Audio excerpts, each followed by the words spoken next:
Previously we have discussed about the forced convection, where the heat transport involves the motion of that medium and there is a motive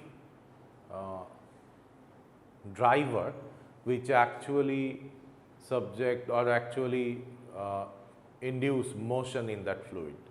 So, in the forced convection, motion is being induced by a motive device, and in case of liquid it may be pump, in case of this gas it may be blower or a fan.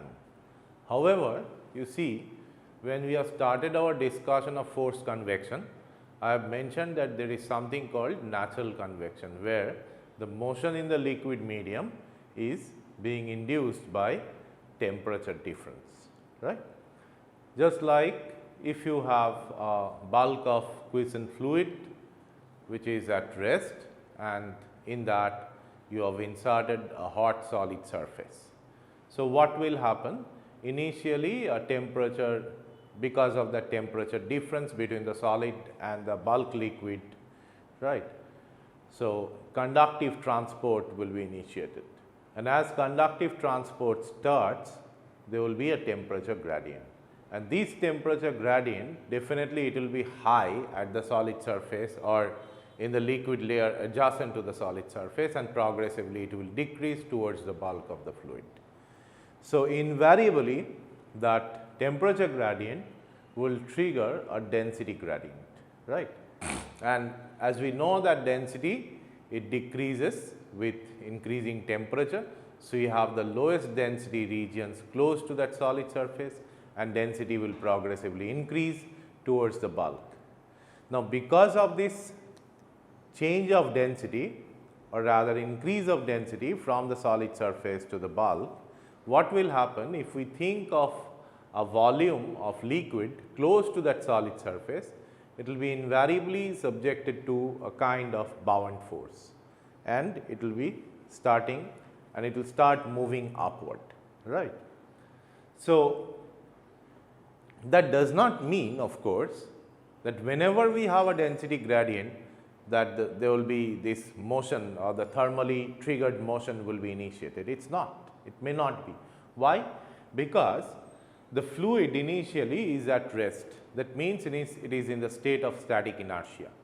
Now, when we are giving a driving force, it does not mean that this driving force will be always able to break that static inertia of the liquid upon overcoming the adjacent fluid blocks frictions, right. So, however, if the temperature gradient is high enough, or if the difference of this temperature between the solid surface and the bulk of the liquid is high enough, then the certain volume of liquid close to that solid surface will be actually experiencing a kind of bound force which is high enough to trigger motion. That means, it will break the initial static inertia of that liquid and induce motion in this bulk of liquid, and that is called natural convection. Okay. So, here density led or temperature gradient led, which is initially being established or being created by conductive transport. So, this temperature gradient led this density gradient and the respective bound force, right, which mediates through this body force also, because invariably there is a pressure gradient because of change in density, and we have an external force field of gravity, and the inevitable consequence is the bound lift on that fluid block, and it will start moving upward, right. And whenever it is moving upward, the void space will be filled up by the surrounding fluid and a current will set in. So, this is the overall qualitative description of this process of natural convection. Now, you see that this natural convection is very important in process heat transfer related to different industry, chemical process industry, as well as for other types of industries as well. Okay. So, what are the different applications of this natural convection? We see that you can see that we have a natural cooling of pipeline which is carrying some hot fluid, right. It may be natural cooling of electronic circuits when during their fabrications where the etching and all generates a huge amount of heat. It may be the heat transfer associated to the refrigeration coils, right.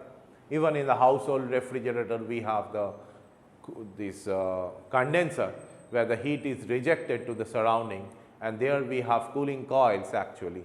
So, these cooling coils actually they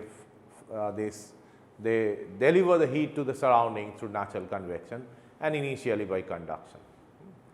So, it is responsible for atmospheric and oceanic circulations. Then maybe this in case of room heating we have the natural convection. We have a say a radiation type heater placed somewhere in the room. So, immediately and invariably it will set this natural convection, and we will have the progressive rise of temperature in the room. So, there are different varied applications of natural convection. So, before we go into that quantitative discussion, let us have some qualitative structure or discussion regarding the qualitative pattern of this natural convective flow, right. Specifically, what sort of hydrodynamic profiles are being generated, that we must understand before we go for quantitative description. See, if I have a hot ware, right, placed in a room, so it will create an upward draft whose boundary can be represented in the form of this rising plume.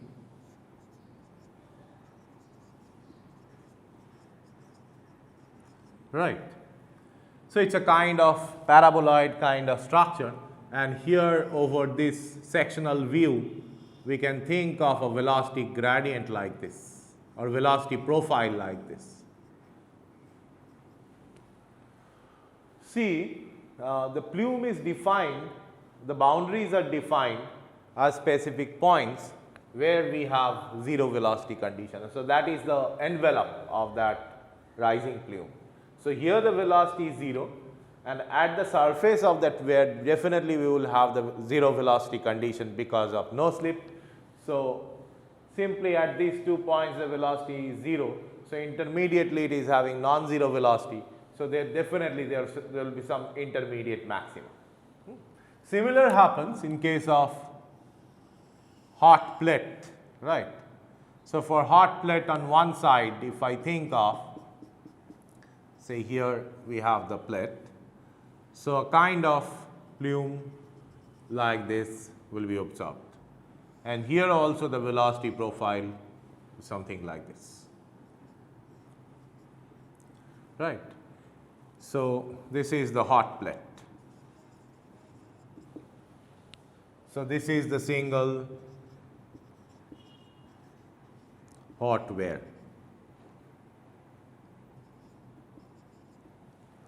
Now, we can also think of a structure which is a circular pipeline, and here we will have a plume like this, right, and this is the vertical axis, and we have nearly maximum velocity close to this central axis.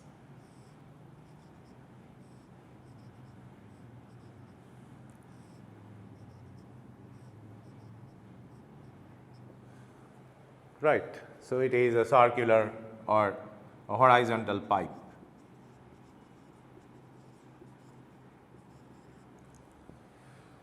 So, in 3 different cases we have seen the plume which is alternative of the rising plume, which is very equivalent to our or close to our idea of boundary layer, right.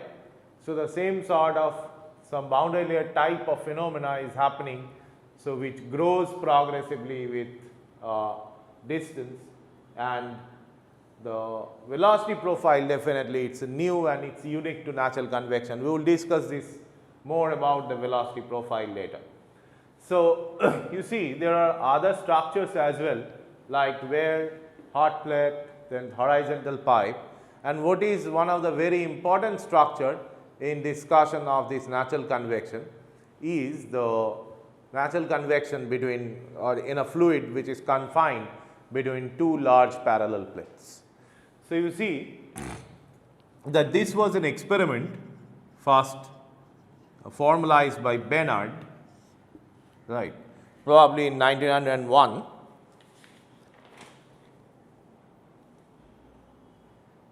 It's 1901. So, Bainard, he noticed that when I am heating, or rather we have a fluid confined between two large plates, right, and this is the hot plate at temperature T1 and this is the cold plate at temperature T2. And what he noticed, for initially when T1 is slightly higher than T2, there will be typically conductive transport. Now, as we go on increasing the temperature difference, for T1 minus T2 greater than equal to some characteristic temperature difference which is system specific, I am not going into the value, the natural convection sets in.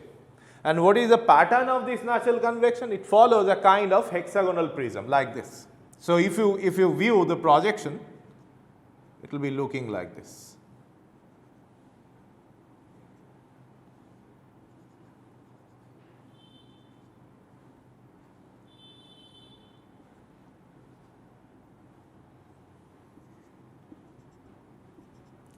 And see, if I think of this prism,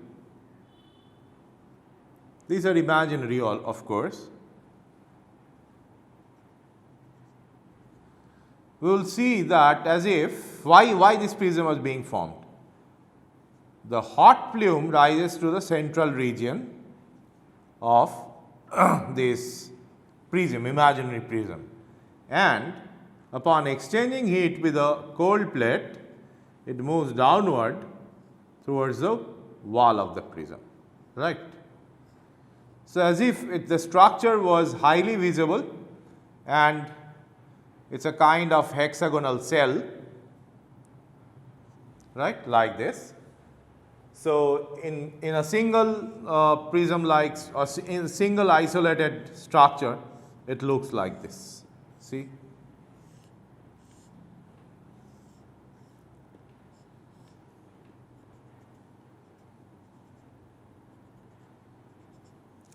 So, the hot plume or hot stream rises from the bottom, it goes to the peripheral region upon exchanging heat, right, and descends to the side walls and again move back to the center.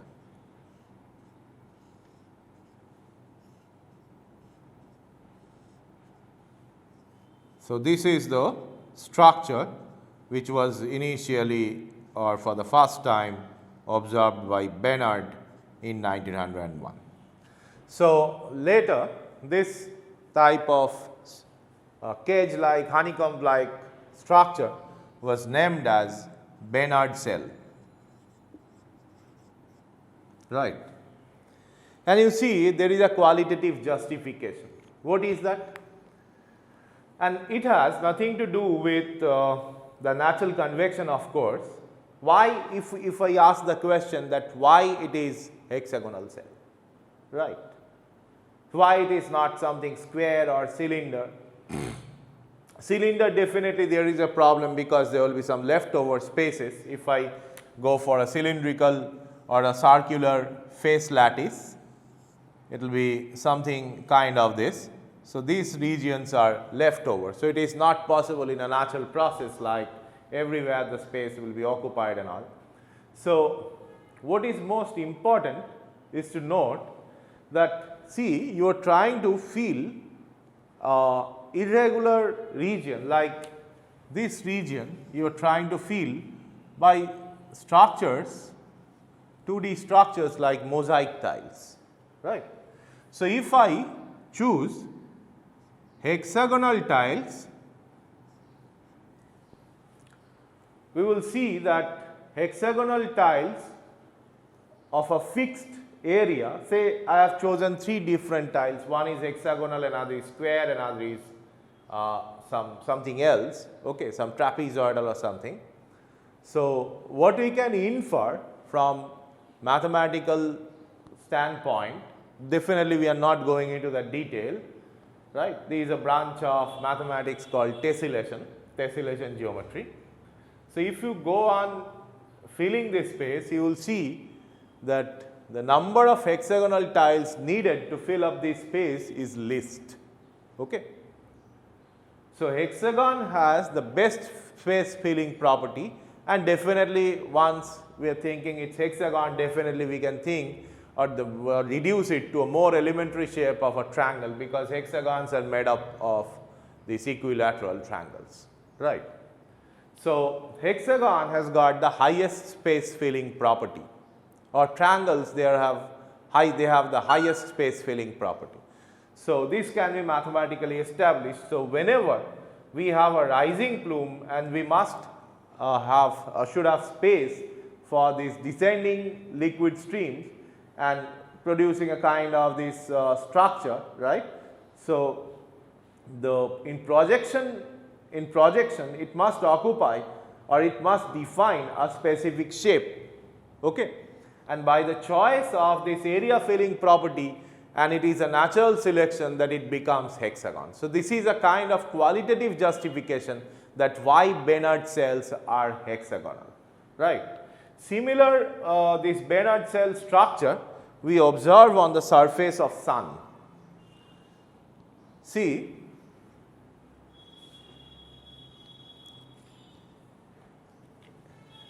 in the core area of sun, we are having the actual fusion reaction, right. And whenever the fusion reaction generates heat, the heat is to be convected to that upper or the top layer. This is the total surface, okay. So, what will happen? It will be actually convected to the surface by natural convection of this plasma, and see a kind of structure like this will appear. It is a convective current, and if you see it from the top, we will see that this is forming the Bainard cells, right. At the top it will appear like Bainard cells, and if you go through YouTube and browse that what is the surface of a sun, you will see that in this hexagon, these regions will be red and the central region is bright yellow, right. What does it mean? That here the temperature is higher, which means this is the hot stream, right. And here relatively cold stream descends back, and that is why the respective temperature is red. Okay. So, we can justify this observation from the Ewen's displacement law, because what we see from Earth definitely through with microscope, definitely this is the radiative transport, and here something which is happening, that is a convective transport, right. So, we see here this red area, and whereas the central region is the bright yellow area. So, this is the hot stream region, the surrounding of this hexagonal cell is the cold stream, which is descending back or going back to the core.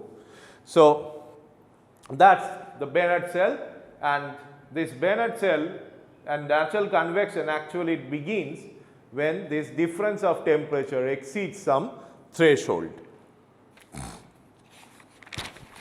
So, with that basic understanding, let us have a qualitative discussion regarding what will be the streamlines or path lines for different types of elementary geometries like hot this plate, hot horizontal plate, cold horizontal plate, etc. At the top and at the bottom, what type of these flow patterns we expect. So, let us try to understand this qualitatively, and after that we will go for this quantitative analysis.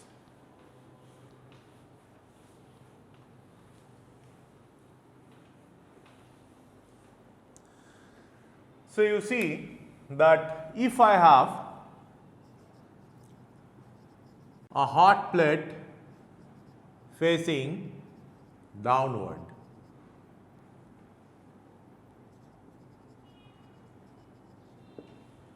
so here is a hot plate and the surface here, this region is hot. So, what we will have? We will have the plume or the stream rising and it will be moving up, getting heated.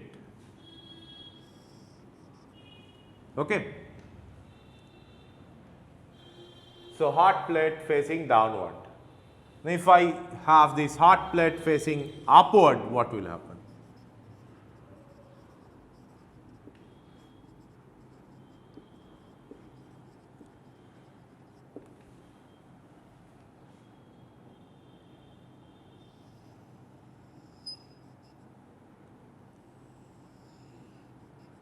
This will be the structure for hot plate facing upward, right, or facing up. Now, for cold plate facing up,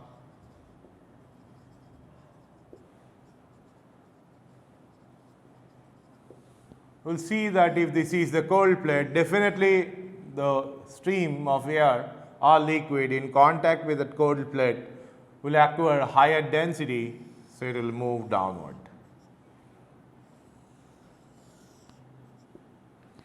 Right. And finally, the cold plate facing down.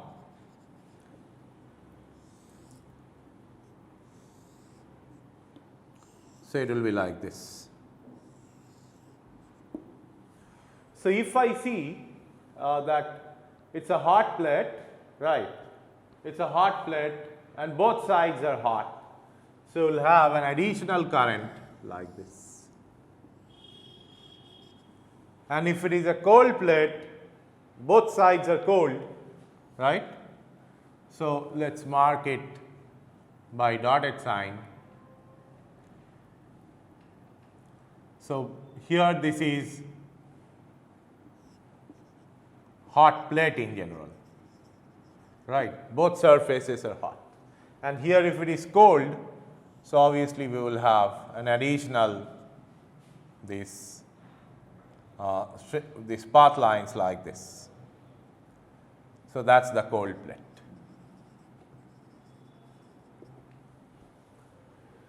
So, you see that we have the basic or elementary structures for different types of hot and cold plates.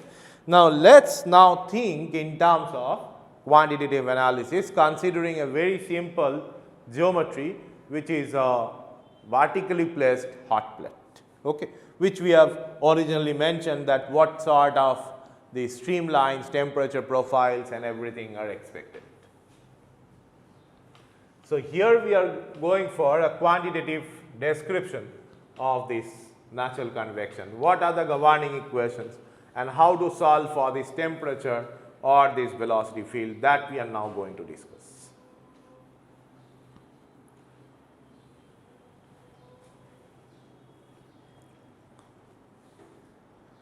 So, you see that here we have a hot plate,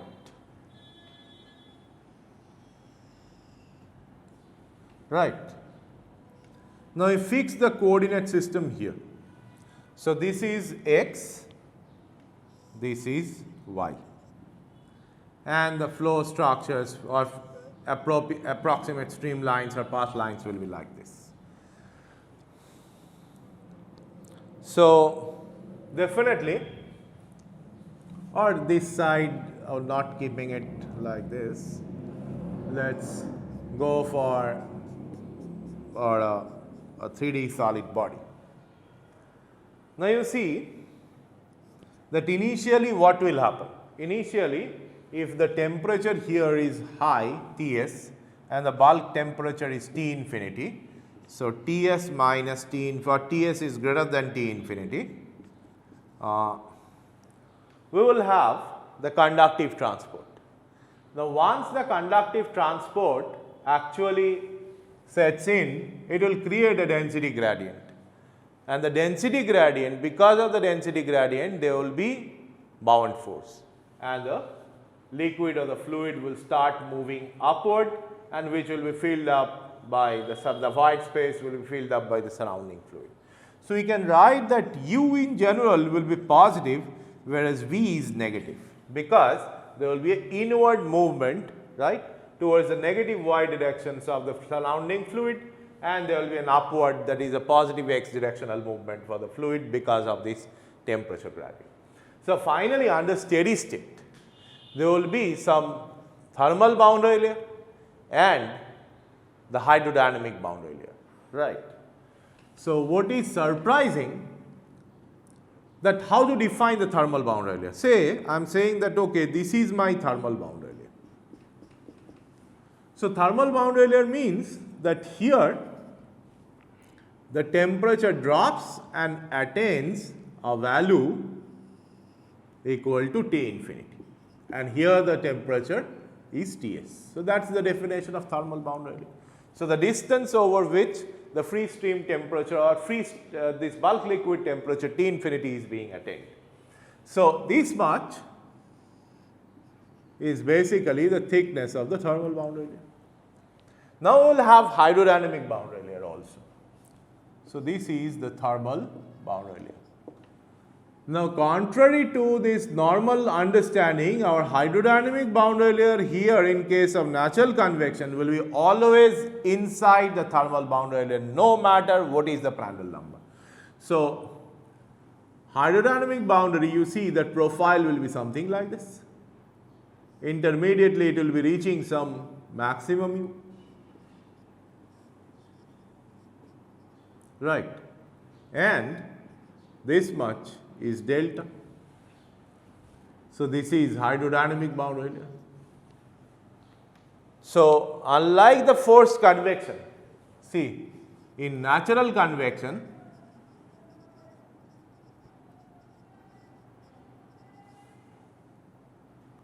delta is always less than delta T for Prandtl number greater than or less than 1. So, it may be gas, it may be this liquid, it may be water, air, anything, right. And if natural convection sets in, so the hydrodynamic boundary layer will be always inside the thermal boundary layer. So, the question is why? See, I have a temperature gradient. Because of that, if we draw it separately, I have a temperature gradient. Okay. Because of that, there will be a density gradient. So, here it is Ts, this is T infinity. Now, this is rho s, this is rho infinity. Rho s is the density of the fluid close to that solid surface. Okay. Now, for a fluid block of differential section, right, or differential volume rather, what will be the forces? What are the forces acting? Here we will have the gravity, we will have the buoyancy, right. So, buoyant force will be is equal to this locally, let us say it is rho. So, this rho infinity minus rho into dV into G, that is a buoyant force. So, if I have the buoyant force, and then we can also write the gravity force, or actually we have written the basically the gravity, this buoyant minus gravity force here, right. So, you see that this upward force must be higher than the respective friction which is offered by the surrounding fluid layer.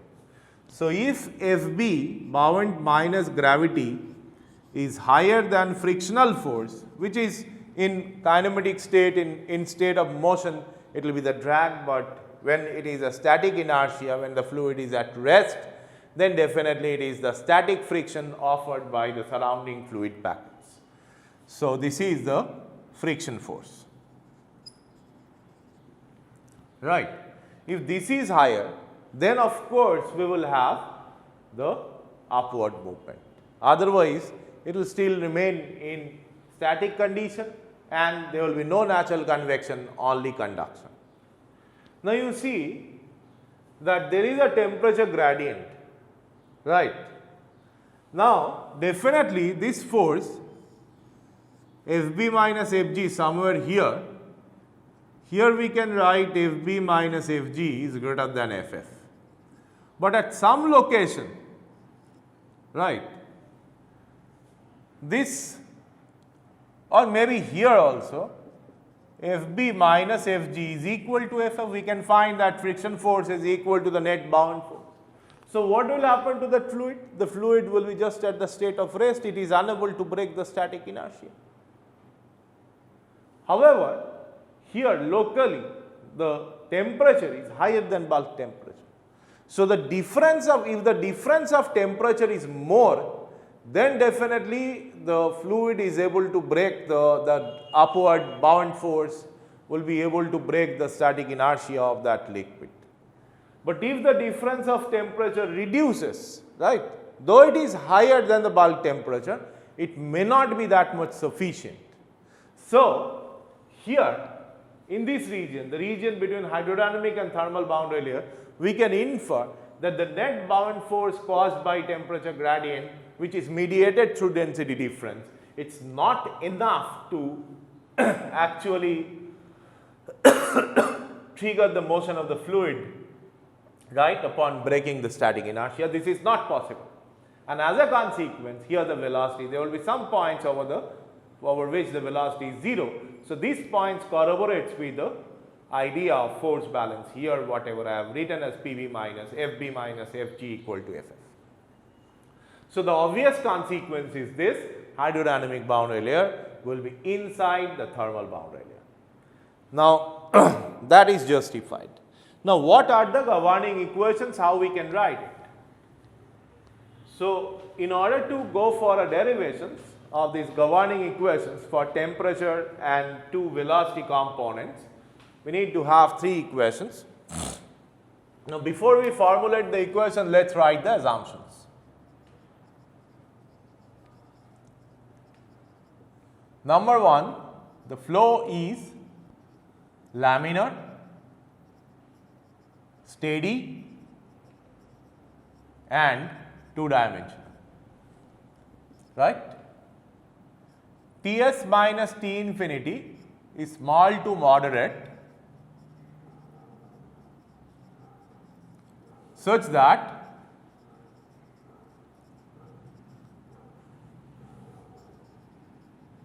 there is no change of fluid properties.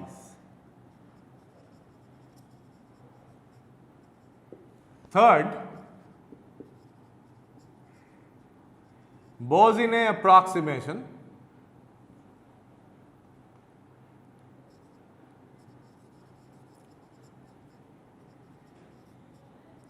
is valid. Now what is Bozena approximation? We have discussed it in fluid mechanics, in turbulence, again I am mentioning it. Now see, in the Navier-Stokes equation we have two density terms, one is associated to inertia, that is on the left hand side, and another is associated to the gravity or the body force term. So Bozena meant this, his observation was something like that, even if there is a temperature change, in this turbulent flow we have always a temperature fluctuation. So what he recommended? He recommended that though actually it apparently seems to be a misnomer, that how come we are assuming laminar, then how we are going for Bozena approximation. But even if it is the temperature changes, here the temperature is not the fluctuation induced change, it is the change because we have a different boundary conditions here. Here the temperature is higher and here the temperature is lower. So considering this Ts min and T infinity, there will be definitely a temperature gradient we can expect, and invariably there will be density gradient as we have mentioned and discussed. So these densities change with temperature, we have to consider this temperature change only for the gravity term, right, not for the inertial term. That was the Bozena approximation. We will consider the effect of temperature change on density only for the density terms associated to gravity, but not the density term associated to inertial term of Navier-Stokes equation. So, that is called the Bozena approximation. So, fourth assumption is boundary layer approximation is valid. Now, what is boundary layer approximation? You see, we have established that del square u del x square is much lower than del square u del y square. That is the boundary layer approximation, and here also we are going to use the same. So, the governing equation, definitely there will be continuity, but we are not discussing continuity. You see, Navi-Stokes in x direction. First, let us discuss about that. So, it is u del u del x v del u del y minus of 1 by rho del p del x plus the body force term, let us write it as x, plus this nu into del square u del y square, correct?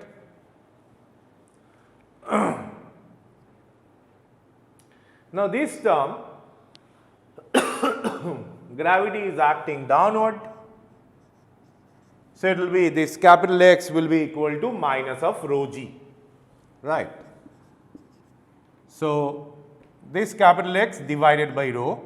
So, if this x is equal to rho g, so this will be simply equal to g. We could have written it earlier, but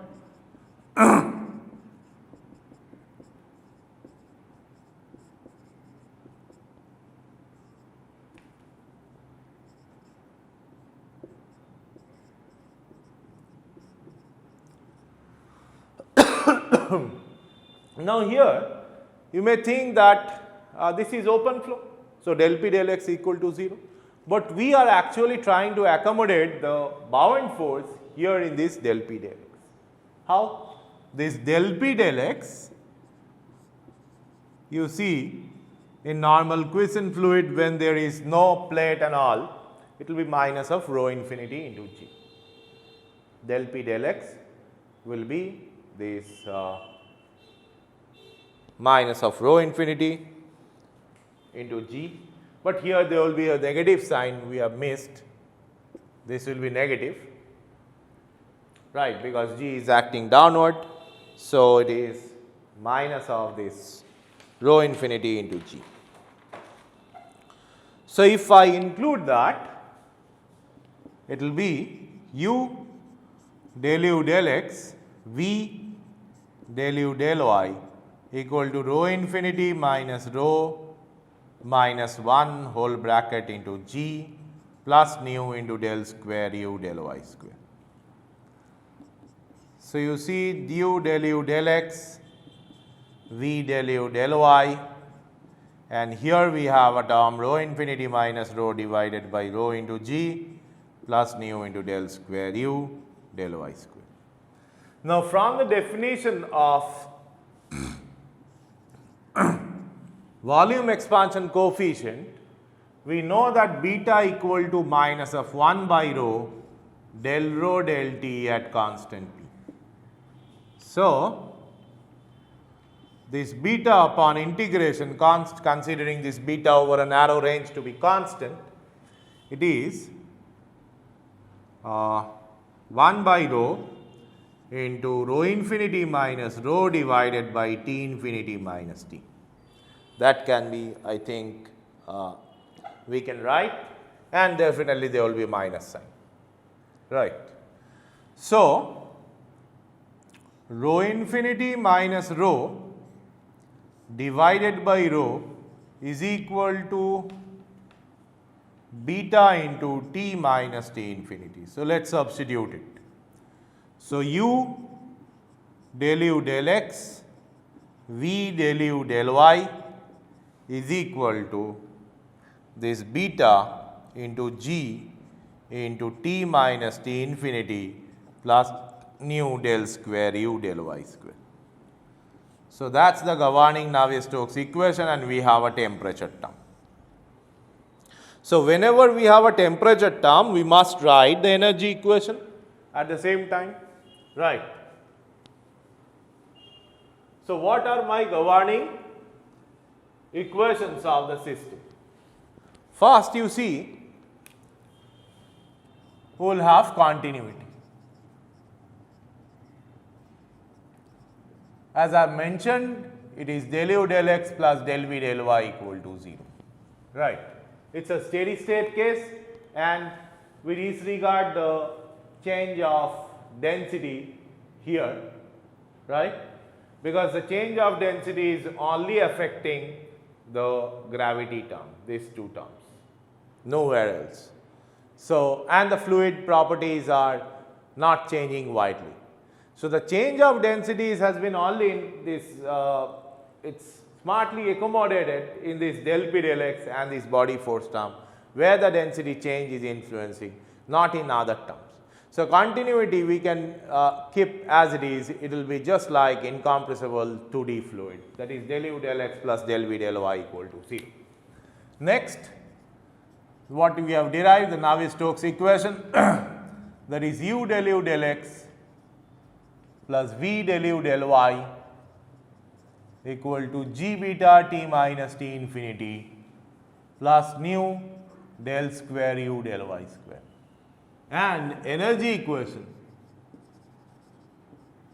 will be u del t del x plus v del t del y is equal to, here if we neglect this viscous dissipation term, and for boundary layer approximation again we write as this del square t del x square is negligibly small compared to del square t del y square, and the viscous dissipation terms is negligible. So, we can write alpha del square t del y square. So, these are the three equations, and we can solve them with the boundary condition, but our objective is not to solve this, right. This solution will be complicated, even if it is possible by analytical means, it will be definitely not so easy, it is quite complicated.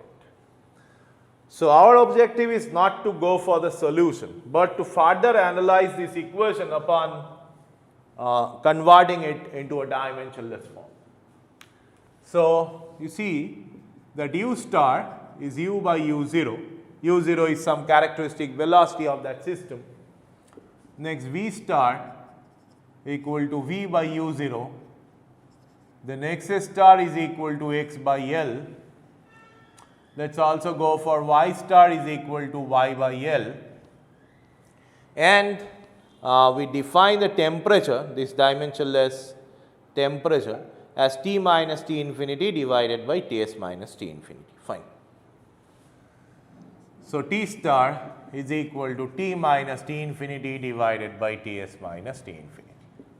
Now, with that we only look for this, this equation will be continuity, will definitely assume del u star del x star plus del v star del y star is equal to 0. So, that is the dimensionless form of continuity.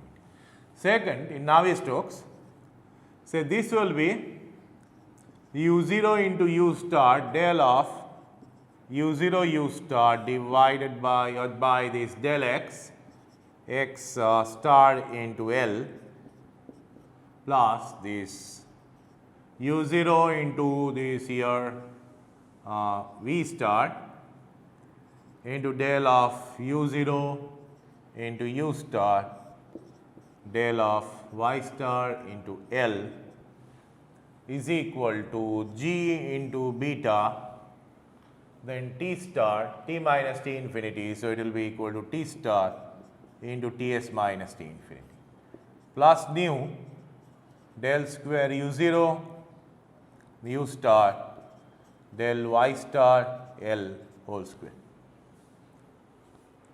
So, if I further simplify it, here it will be u0 square by L, it is u star into del u star del x star plus u0 square by L v star into del u star del y star is equal to this what is equal to this g beta Ts minus T infinity into T star plus here also u0 divided by L square del square u star into del y star square into nu. So, if I divide this entire equation by u0 square by L, so it is u star del u star del x star plus v star del u star del y star is equal to g beta L Ts minus T infinity divided by u0 square into T star plus nu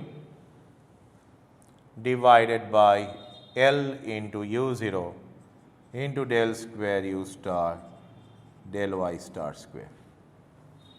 Correct? So, this is simply nothing but inverse of Reynolds number. So, this we can write as 1 divided by REL. Now, what is this? So, you see that this G beta L Ts minus T infinity by u0 square actually we can write as L cube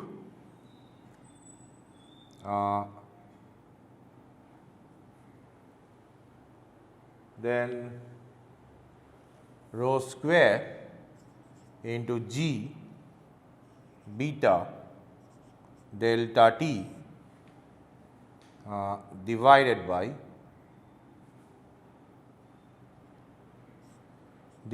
by mu square, and here we can write u square into rho square into L square divided by mu square. So, you see this is the square of Reynolds number and numerator is a very well known Grashof number, right.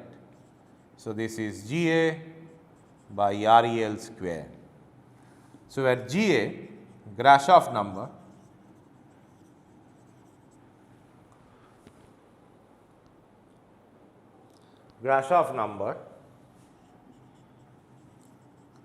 it is L cube rho square G beta delta T by mu square.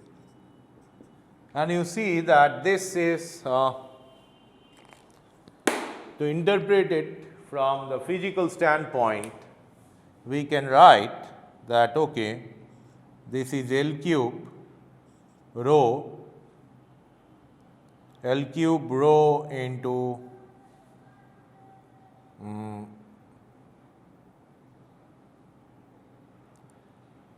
L cube rho into beta into delta T, this is the density change into G, right.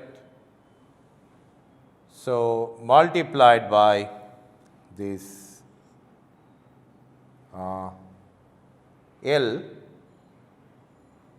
or rather we can write rho into u0 square into L square, right, divided by mu into u0 by L into L square whole square. Okay. So, this is basically the bound force L cube rho beta into delta T. Beta delta T, you see it is the temperature change, right. So, rho into beta into delta T is actually delta rho. So, you have to understand that this is actually the delta rho. Okay. So, this is the net bound force into inertial force divided by square of the viscous force. So, net bound force into inertial force divided by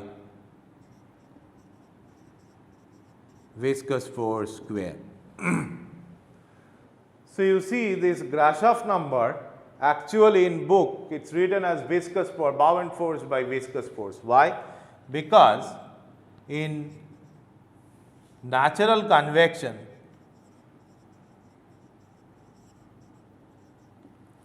Reynolds number is in the order of 1. So GA reduces to bound force divided by viscous force, as inertial force and viscous force, one viscous force in the denominator, they cancel out, right. So that's the idea of Grashof number. Now what is the point to be noted? The point is, here if I erase this group and write that okay, this is Grashof number divided by square of Reynolds number. Now see the order of the left hand side term, which is the convection term. So that is 1, right, force convection term, that will be 1. And here it is a natural convection term, this is Grashof divided by square of the Reynolds, and this is the viscous term. So these two actually, one is force convection term, another is a natural convection term. So here the order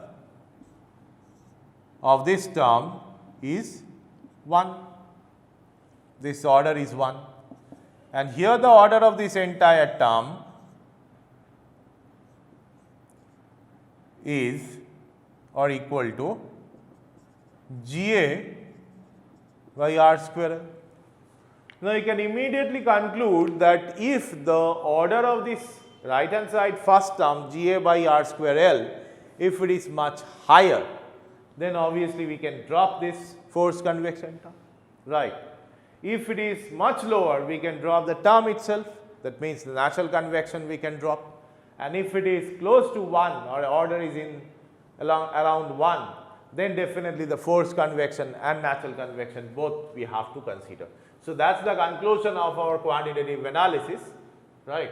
We are not going to solve this equation. So what is our conclusion?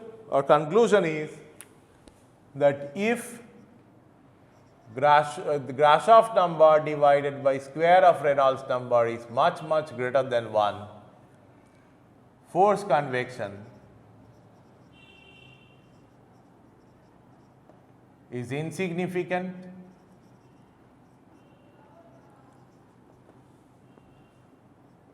we have to only consider natural convection.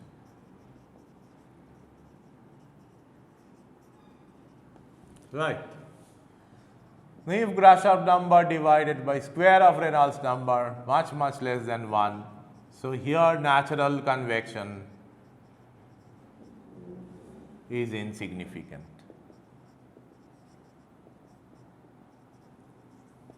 And alternatively, if Grashof divided by square of Reynolds number is in the around 1, both are to be considered. So that's our conclusion regarding this Grashof and square of this Reynolds number. Now you see that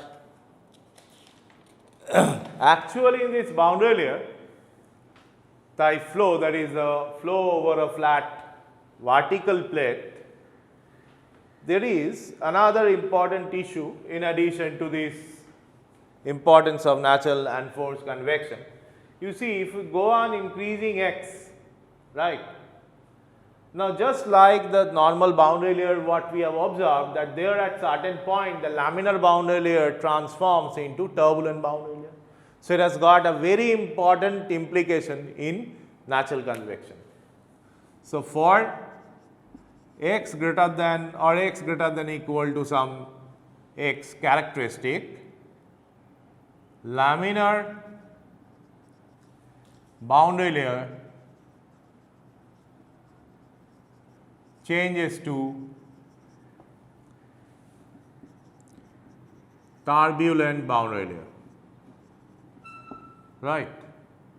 So mostly formalized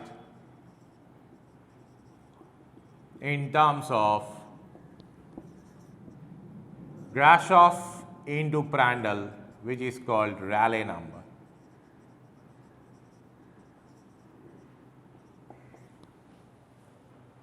So, if the Rayleigh number for this vertical plate, if this Rayleigh number, here this characteristic length which corresponds to a Rayleigh number greater than or equal to 10 to the power 9. So, for this Rayleigh number, the boundary layer changes from laminar to turbulent, and this is called the critical Rayleigh number. Now, you see in the handout I have listed several empirical equations, because this is again just like force convection, this is not possible to solve for the heat transfer coefficient in natural convection. So, I have listed different empirical equations like free convection from a flat plate in equation 17 of page number 93.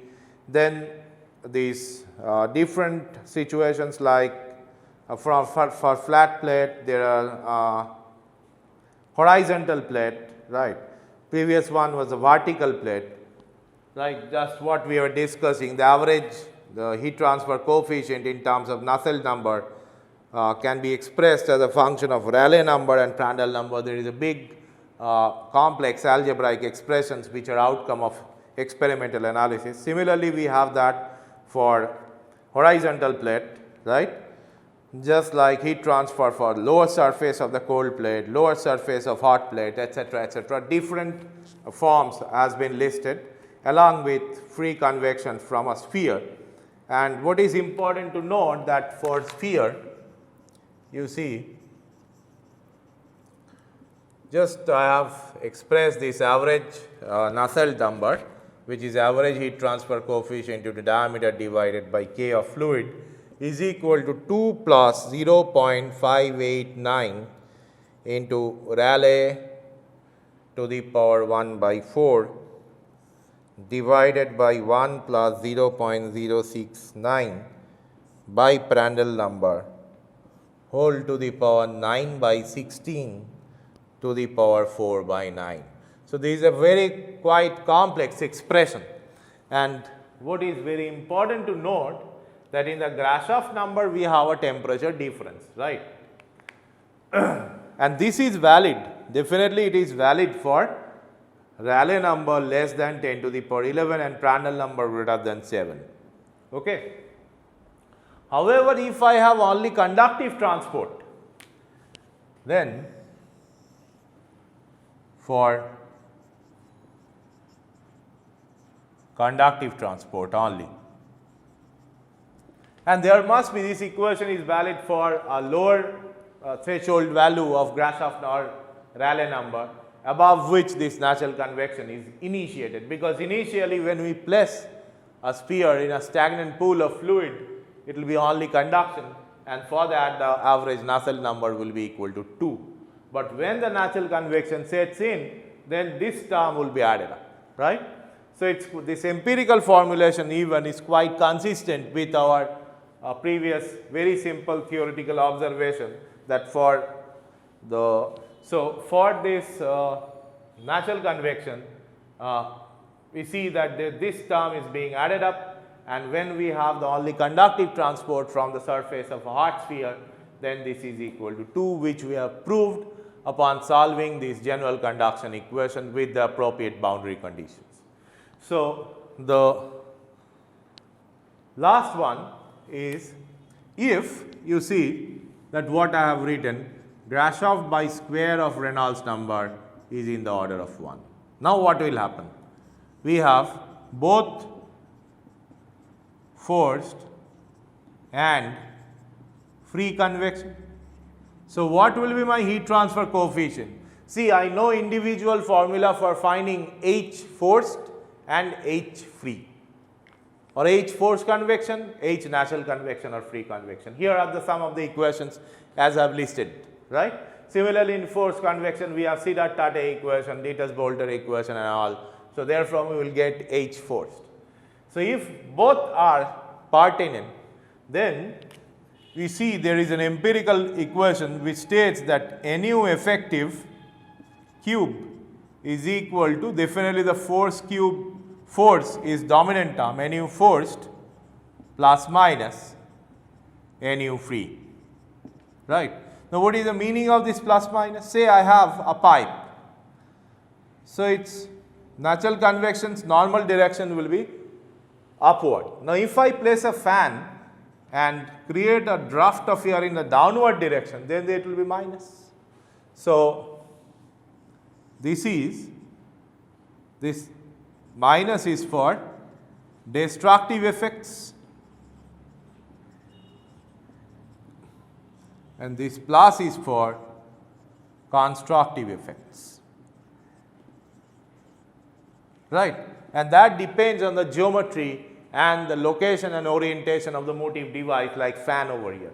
Just if I place the fan, this will be minus sign, but if I place the fan and produce a draft in the upward direction, we should consider the plus sign. So, that is all about the forced convection. In the next session, we are going to discuss about boiling. Thank you.